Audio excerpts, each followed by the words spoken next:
राधे राधे मित्रों, आज हम निर्जला एकादशी के बारे में बात करेंगे। निर्जला एकादशी व्रत हिंदू धर्म में अत्यंत महत्वपूर्ण एकादशी मानी जाती है। इस व्रत को ज्येष्ठ पक्ष की शुक्ल एकादशी को रखा जाता है।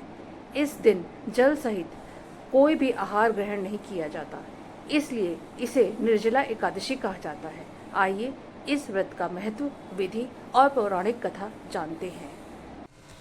निर्जला एकादशी 5 जून 2025 गुरुवार को है। पारण यानी कि व्रत खोलने का समय 6 जून 2025 शुक्रवार को प्रातः काल पे है। निर्जला एकादशी का महत्व, यह भीम एकादशी के नाम से भी जानी जाती है। साल की सभी 24 एकादशियों का फल अकेले निर्जला एकादशी के व्रत से प्राप्त होता है। व्रती को पापों से मुक्ति, धन धान्य और अंत में वैकुंठ धाम की प्राप्ति होती है। इस दिन व्रत रखने से शरीर और आत्मा की शुद्धि होती है। व्रत की विधि, एक दिन पूर्व दशमी को सात्विक भोजन करें। एकादशी को ब्रह्म मुहूर्त में उठकर स्नान कर संकल्प ले, मैं एकादशी का व्रत रख रहा हूँ भगवान विष्णु की कृपा प्राप्ति हेतु। दिन भर अन्न और जल का पूर्ण त्याग करें।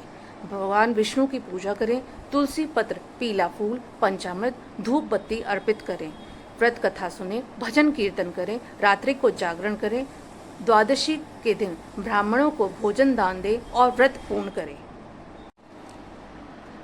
पौराणिक कथा, क्या आप इस व्रत से जुड़ी पौराणिक कथा जानते हैं? भीमसेन की कथा। भीम जो महाबली थे, भोजन के बिना नहीं रह सकते थे। जब उन्होंने देखा कि युधिष्ठिर, अर्जुन, नकुल, सहदेव और माता कुंती सभी एकादशी व्रत करते हैं तो वे चिंतित हो उठे।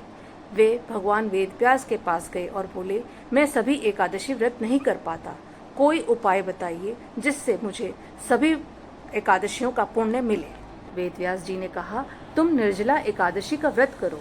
इस दिन जल तक ग्रहण नहीं करना।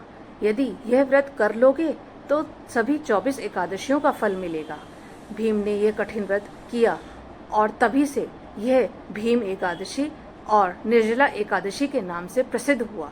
तो मित्रों, यदि आप निर्जला एकादशी का व्रत श्रद्धा से करते हैं तो आपको भी सभी व्रतों का पुण्य एक साथ प्राप्त होता है।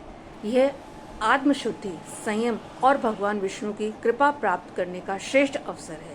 अगर आपको यह वीडियो अच्छी लगी हो तो इसे लाइक, शेयर और सब्सक्राइब जरूर करें और कमेंट में जय श्री विष्णु लिखना ना भूलें। राधे राधे।